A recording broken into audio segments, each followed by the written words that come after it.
Kembali sidang Petrus digelar di Pengadilan Negeri Bengkayang.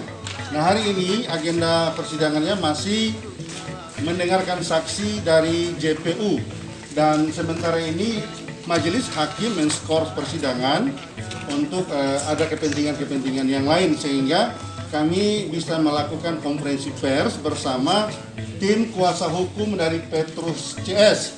Nah, perlu juga kami sampaikan bahwa sekalipun suasana sidang, namun tetap kita mematuhi protokol kesehatan yang sudah diturunkan dari pemerintah. Nah, oleh sebab itu kita akan berbincang-bincang dengan dua tim kuasa hukum dari Petrus CS terkait dengan isi materi persidangan hari ini, karena sudah 2 hari sidangnya adalah agenda mendengarkan keterangan saksi. Nah, mungkin dari Pak Joko selaku tim dari kuasa hukum Petrus bisa menjelaskan sudah 2 agenda persidangan mendengarkan keterangan saksi, apa yang bisa Bapak sampaikan? Ya, terima kasih. Saya di Joko Priyato, Sarjana Hukum, Magister Hukum, dan rekan saya Senggarias, Sarjana Hukum. Kami adalah kuasa hukum daripada Petrus. Hari ini masuk dalam pemeriksaan saksi dari jaksa penuntut umum, dan intinya bahwa dalam dakwaan menyebutkan bahwa klien kami menjual tanah adat atau ulayat milik Deren Sering Simbau Dusun Jelatok. Dan di dalam persidangan, fakta-fakta persidangan sangat jelas sekali bahwa PT PSA memiliki izin lokasi. Izin lokasi ini terletak di Desa Libing dan di Desa Tiga Berkah.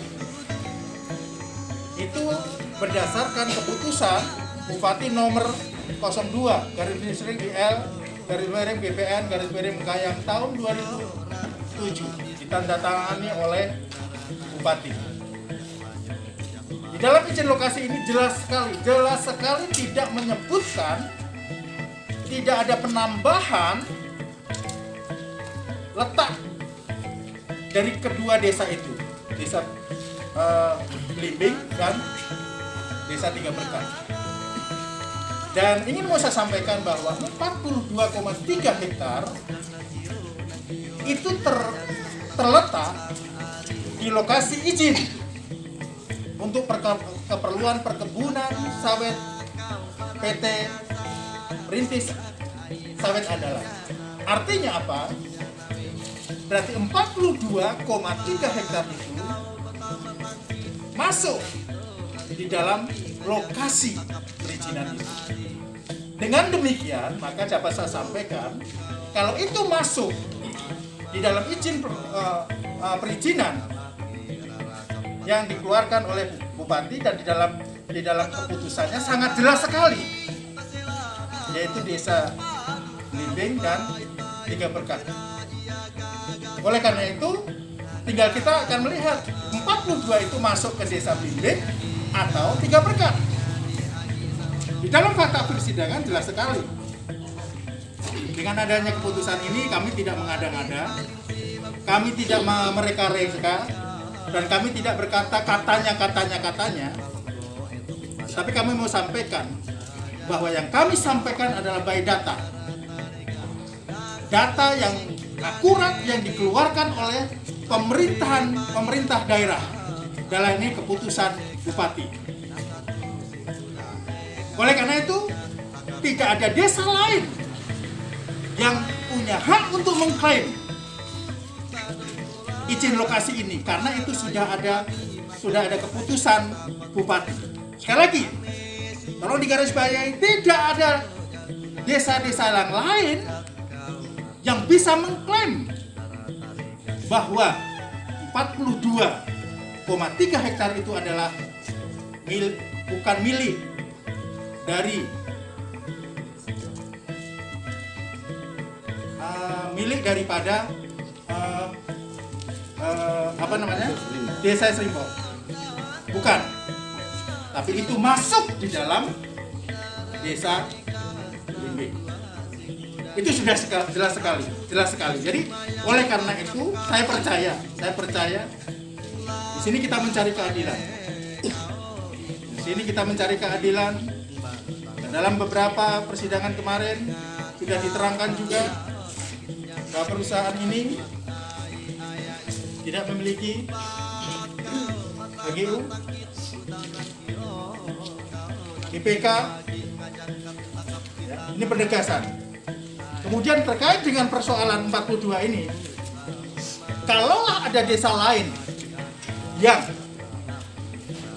mengklaim, maka harus dibuktikan.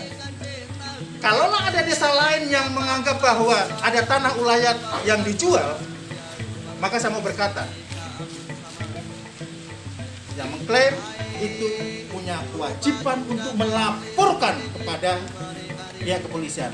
Dan ini sampai saat ini tidak ada pelaporan. Justru perusahaan yang melaporkan daripada klien kami. Ini yang saya sampaikan dan akan ditambahkan oleh rekan kami, Saudara Jakarta. Silakan. Ya, terima kasih. Saksi yang dihadirkan oleh BPU, saksi yang tidak berkualitas karena berkaitan dengan masalah dakwaan jaksa. Yang pertama adalah masalah perizinan. Di antara 3 orang saksi, Roni sebagai humas, Pak Sunario sebagai wakil direktur, Pak Isidoro sebagai ketua DAD Kecamatan Lumar, menyatakan bahwa lahan yang diperjualbelikan termasuk lahan lokasi otomatis tidak masuk kepada desa Seren Seripo, masuk ke kedua desa, bisa Belimbing, bisa terjadi di desa Tiga Berkat. Nah, itu yang pertama.